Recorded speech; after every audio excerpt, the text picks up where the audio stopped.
오늘도 예배 가운데 계신 여러분들을 진심으로 환영하고 축복합니다. 특별히 어려운 상황 가운데 예배하시는 우리 사랑하는 하나청년부 모두에게 하나님의 은총과 축복이 있기를 간절히 축원드립니다. 오늘 상처를 극복하고 돕는 사람이 되라라고 하는 말씀으로 잠깐 은혜를 나누기를 원하는데요. 여러분 생명의 삶 큐티를 우리가 계속해서 공부하고 있잖아요. 이 11장 앞의 내용을 잠깐 간단하게 정리하면 이렇습니다. 하나님의 엄청난 기적, 하나님의 엄청난 은혜로 말미암아 기드온이 미디안과의 전쟁에서 승리를 경험했던 거예요. 여러분 한번 생각해 보세요. 이스라엘 백성들에게 그 당시 미디안에서의 독립은 민족의 수건이었습니다. 그런데 기드온이라고 하는 사람이 나타나서 그 미디안과 싸워서 대승을 거두었고요. 드디어 이스라엘 백성들이 그 미디안에서 독립을 이룰 수 있었던 거예요. 그러면 그렇게 미디안에게서 독립을 이끌었던 지도자였기 때문에 사람들은 기드온에게 열광할 수밖에 없었을 거예요. 우리의 왕이 되어주세요. 기드온님, 당신은 정말 뛰어난 훌륭한 지도자입니다. 우리의 왕이 되어주세요. 아니, 당신뿐만 아니라 당신 자손 대대로 우리를 다스려 주세요. 기드온은 사람들의 그런 요구를 단칼에 거절하죠. 아닙니다. 하나님께서 여러분들을 다스릴 것입니다. 여기까지는 참 잘 되고 여기까지는 참 멋졌던 것 같아요. 그러나 처음과 달리 기드온은 누구보다 왕과 같은 삶을 살았고 여러 명의 아내를 통해서 무려 70명의 아들을 낳기까지 했던 거예요.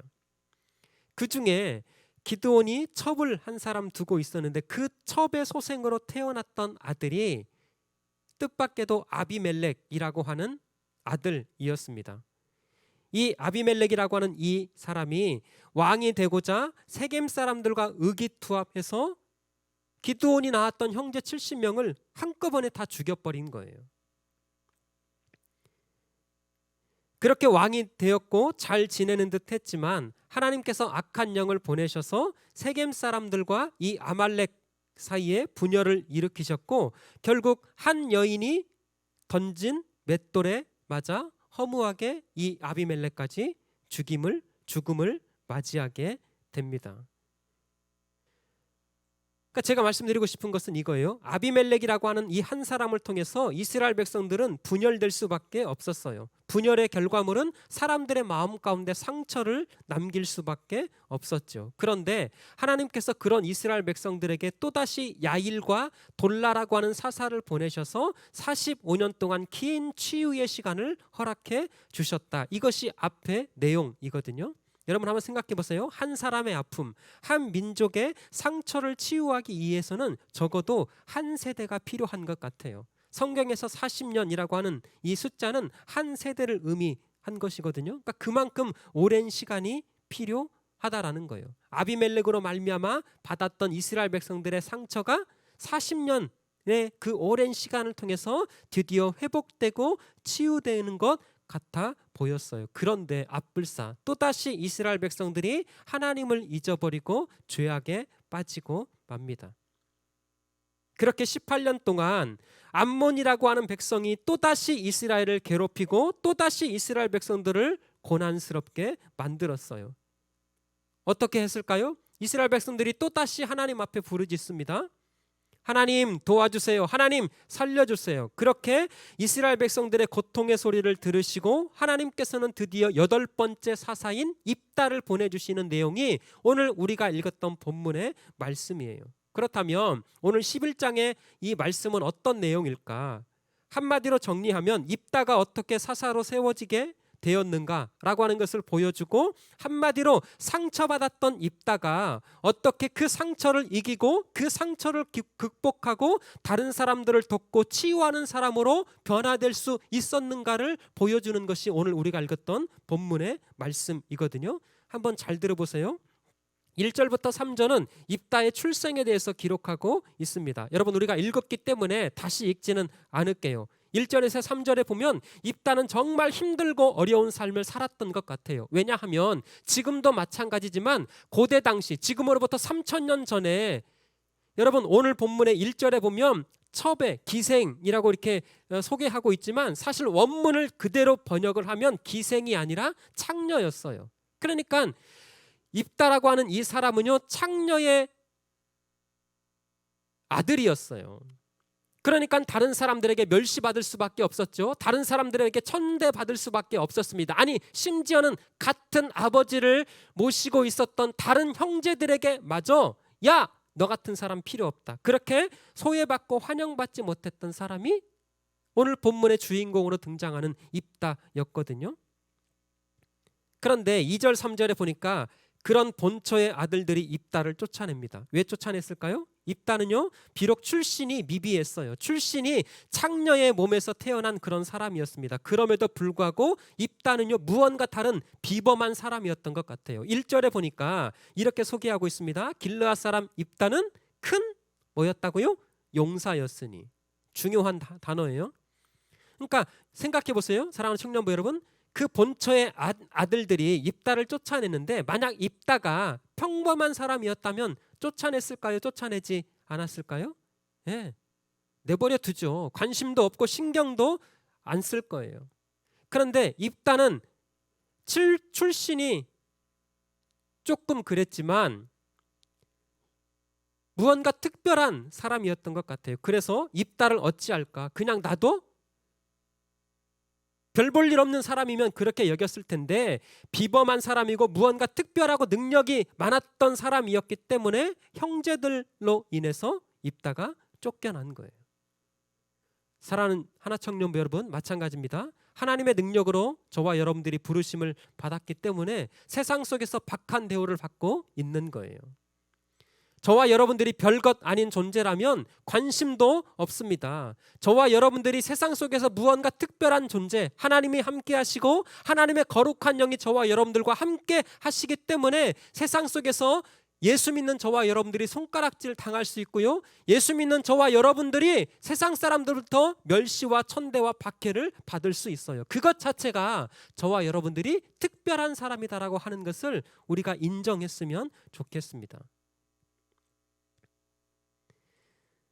그러니까 기드온이 지금 다른 아들들에 의해서 쫓겨났습니다. 여러 가지 이유가 있다고 말씀드렸어요. 특별한 사람이었기 때문에 나중에 유산 문제에 걸림돌이 될까 봐. 근데 여러분 오늘 성경에 보면 이런 입다의 모습을 통해서 입다가 갖고 있는 중요한 신앙과 이 성격, 캐릭터를 우리가 발견할 수 있어요. 이 입다가 형제들에 의해서 쫓겨날 때 저항하지 않고 순순하게 물러나고 있다라는 거예요. 여러분 거듭 말씀드리지만 입다는 비범한 사람이었습니다. 큰 용사였어요. 1절이 그렇게 말하고 있어요. 얼마든지 형들과 싸워서 해볼 수 있었어요. 그런데 입다는 형제들에 의해서 마음의 상처를 받고 쫓겨날 때 저항하지 않고 순수하게 그냥 물러나고 있다라는 거예요. 잘 들으세요. 다윗도 마찬가지였습니다. 큰형 엘리압이 아버지의 심부름을 받고 전쟁터에 왔어요. 그렇게 다윗이 전쟁터에 왔는데 큰형이 다윗을 꾸짖고 있죠. 네가 싸움을 구경하러 왔느냐? 쓸데없이 여기 왜 와가지고 전쟁에 방해되느냐? 그렇게 엘리압에 의해서 다윗이 꾸중을 받습니다.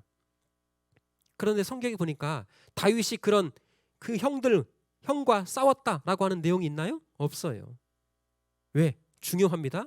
다윗이 왜 형들과 싸우지 않았을까? 형과 싸우면 골리앗과 싸울 수 없기 때문에. 자, 첫 번째 메시지, 첫 번째 중요한 적용 여러분들에게 드릴게요. 항상 그렇습니다. 싸울 필요가 없는 사람과 절대 싸우지 마시기를 부탁드려요. 하나님 앞에 싸워서 전혀 도움이 되지 않는 사람과 싸우는 바보가 되지 않는 우리 청년들 되었으면 좋겠습니다. 우리 하나청년부 가운데도 운전하는 사람들 있어요. 여러분 운전을 하다 보면 마음의 동요가 돼서 욱하기도 하고 짜증도 나고 승질도 나고 하는 때 있더라고요. 저도 해보니까. 근데 여러분 절대 싸우지 마세요.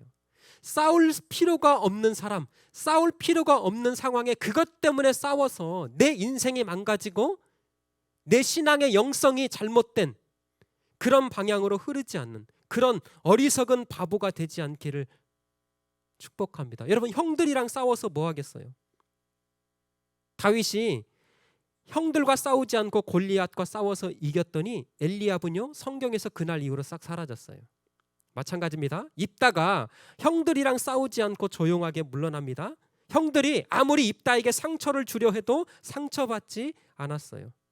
우리가 잘 알고 있는 대로 상처를 그 마음 가운데 갖고 있는 사람은 마음이 날카롭기 때문에 다른 사람들을 찌르거든요. 그러다 보면 주변에 사람들이 모일 수 없습니다. 그런데 오늘 성경에 보니까 입다에게는 웬일인 걸 주변에 많은 사람들이 모이는 거예요. 또 모이고 또 모이고 또 모이고. 여러분, 우리 주변에 그런 거 있죠. 어떤 사람, 어떤 친구는요, 그 사람 친구, 그 사람 주변에 사람들이 함께해요. 이 사람하고 있으면 뭔가 좋아. 이 사람하고 있으면 뭔가 따뜻해. 이 사람과 함께하면 마음의 평안이 되고 힐링이 되고 치유가 돼. 어떤 사람은 그 사람 주위에 늘 사람이 함께하는 사람이 있는가 하면 어떤 사람은 가기 싫어해. 그 사람이 오면 있던 자리에서도 피합니다. 왜죠? 마음에 상처가 있는 사람은 그럴 수밖에 없다라는 거예요. 그런데 오늘 본문에 보니까 입다에게는요, 많은 사람들이 그 입다 주변에 함께하는 거예요. 자, 뭘 말씀드리고 싶은 것일까? 이 이야기는 오늘 본문의 말씀은 입다라고 하는 이 사람은요, 그 마음에 있었던 상처를 극복하고 오히려 다른 사람들을 돕고 치유하는 위대한 사람이 되었다라고 하는 것을 우리가 발견할 수 있다라는 거예요. 그러면 어떻게 그런 일이 가능했을까? 먼저 우리 한번 3절을 한번 같이 살펴볼까요? 오늘 3절 띄워주시고 같이 한번 읽어보겠습니다. 시작. 이에 입다가 그의 형제들을 피하여 돕당에 거주하매 잡류가 그에게로 모여와서 그와 함께 출입하였더라. 여러분, 먼저 중요하게 볼 단어를 뭐냐면 돕당이라고, 돕이라고 하는 말이에요. 입다가 그 형제들을 피하여 살던 땅이 어디라고요? 돕이라고 하는 말은 히브리어 말로 그대로 번역을 하면 토브라고 하는 말입니다. 어디서 많이 듣던 말인데 기억나십니까? 토브. 하나님께서 천지 만물을 창조하시고 맨 마지막에 하나님이 보시기에 좋았더라. 그 말이 토브예요. 토브. 그러니까 형제들을 피하여 살던 땅이 어떤 땅입니까? 좋은 땅이었어요. 여러분, 무언가 어떤 중요한 의미를 암시하고 있는 것 같지 않습니까? 비록 출신이 미비했어요. 갖고 있는 능력도 있었어요. 갖고 있는 어떤 탁월함도 있었어요. 그런데 신분이 그렇다고 해서 형제들에 의해서 쫓겨나고 도망갑니다. 그런데 그 입다가 형제들에 의해서 쫓겨나서 도망가며 살고 있던 그 땅을 어떻게 성경이 표현하고 있다고요? 좋은 땅이래요. 어떤 암시가 있는 것일까? 여러분, 아까 3절에 보니까 또 이렇게 설명하고 있습니다. 잡류가 그에게로 모여왔다. 여기서 잡류, 우리가 쉽게 생각할 때 깡패들, 불량배, 작것들 이렇게 인식하기 쉬운데 그런 것이 아니에요. 여러분, 잡류, 주류, 잡류라고 하는 것은 주류들에 의해서 결정되어지는 거잖아요. 그죠? 주류가 나와 다른, 나와 출신, 나와 성분, 나와 어떤 것이 다른 누군가를 정지할 때 잡류 이렇게 구분을 하는 거잖아요. 그러니까 진짜 무슨 불량배, 깡패들이 그와 함께했다 그 말이 아니라 주류들에 의해서 멸시당하고 주류들에 의해서 손가락질 당하고 주류들에 의해서 마지못해서 쫓겨서 마음의 상처를 안고 입다에게 모여들었던 사람들. 그럼 잘 보세요. 다시 정리할게요. 사람들이 그렇게 입다에게 지금 모여들고 있다라는 것은 이 입다라고 하는 사람의 이 마음에 상처가 있다 없다? 없다라는 거예요. 여러분 생각해 보세요. 그냥 지금 우리들의 일반적으로 비유를 하면 그 누구보다도 상처가 많은 사람 아닐까요? 나 형제들에게 버림받았어. 나 아빠들에게 버림받았어. 아니 심지어는 성읍에 있는 장로들까지 나의 이런 어리석음, 나의 이런 억울한 것을 풀어준 사람이 한 사람도 없었어. 나 상처받은 사람이야. 이 나라에 법이 있는데 그 법도 나를 보호해주지 못했어. 그런데 여러분, 입다는 마음에 있는 그 상처를 딛고 일어나고 이겨서 오히려 다른 사람들의 상처를 보듬어주고 힐링해주는 그런 사람으로 거듭날 수 있었다라는 거예요. 왜 그랬을까? 여러분, 이것만 하고 이제 마치려고 하는데요. 왜 이렇게 입다가 다른 사람들을 도와주고 그 마음의 상처를 치유할 수 있는 사람으로 그렇게 변화될 수 있을까? 자기의 마음의 상처를 극복하고 그 상처에 무너지고 그 상처 때문에 자기네 인생을 파멸시키는 그러한 나락으로 떨어지지 않고 그 상처를 극복하고 다른 사람을 치유할 수 있는 사람으로 변화될 수 있었던 이유가 무엇일까? 여러분 잘 들으세요. 마무리인데요. 이 입다에게는 하나님을 향한 믿음이 있었다라는 거예요.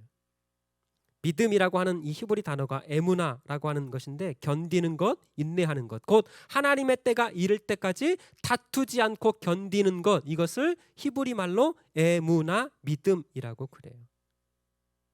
그렇게 사람들과 싸우지 않고 그렇게 사람들과 다투지 않고 믿음을 가지고 하나님의 때를 기다렸더니 하나님의 대안이 되는 거예요. 길르앗 장로들이 입다를 찾아옵니다. 그게 6절 말씀이에요.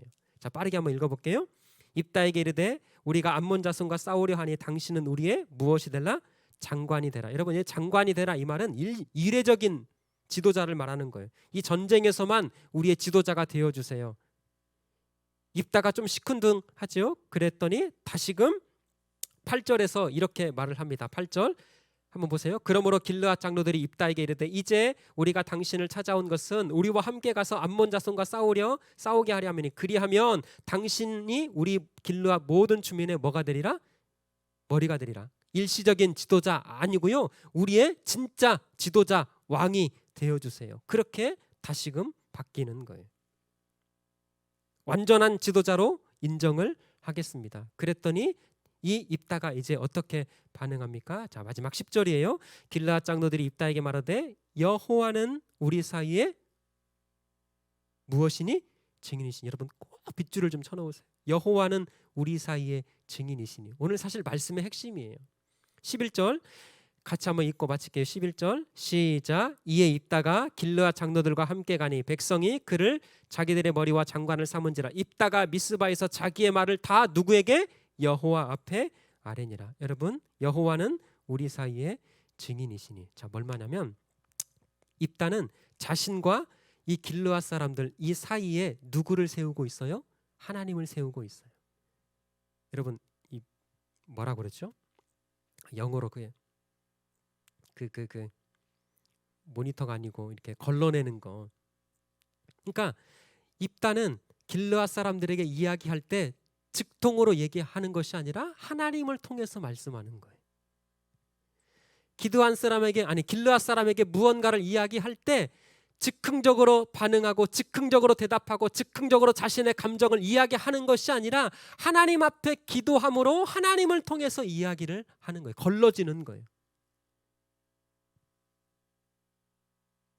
여러분, 너무나 중요하지 않습니까? 마음의 상처, 마음의 아픔, 나 다른 사람 때문에 상처받았어. 나 저 사람 때문에 상처받았어. 나 우리 집에서 엄마 아빠 때문에 상처받았어. 나 이렇게 열심히 준비했는데 사회가, 민족이, 세상이 이렇게 알아봐주지 않고 나 그것 때문에 상처받았어. 아니요. 입다는 그 모든 상처를 하나님을 향한 그 믿음으로 인내하고 극복해서 자신에 있는 그 상처를 치유했을 뿐만 아니라 그 상처를 가지고 다른 사람들을 치유할 수 있는 사람으로 변화될 수 있었습니다. 그 중요한 이유, 그 중요한 가능, 이 계기가 무엇이었다고요? 하나님을 향한 믿음이었어요. 그 믿음은 어떻게 나타났다고요? 하나님 앞에 기도하는 것. 모든 상황, 모든 이야기를 직접 그 사람에게 이야기하는 것이 아니고 하나님을 세워두고 하나님을 가운데 세워두고 하나님을 통해서 이야기하는 거예요. 하나님을 통해서. 연애하는 사람들 다시금 부탁드립니다. 두 사람 간에 이야기하지 마시고요. 항상 중간에 하나님을 세우세요. 상처받지 않기를 원합니까? 상처가 치유되기를 원합니까? 그 사람과 나 사이에 하나님을 세워두세요. 직접 말하지 말고, 직접 말하면 상처받을 수 있기 때문에 하나님을 통해서 말씀하세요. 그로 인해서 저와 여러분들의 삶 가운데 하나님이 채워주시는, 실수함이 없으시는 그 주님께서 저와 여러분들의 삶을 반드시 축복하시는 그런 은혜가 함께 하시기를 축복합니다.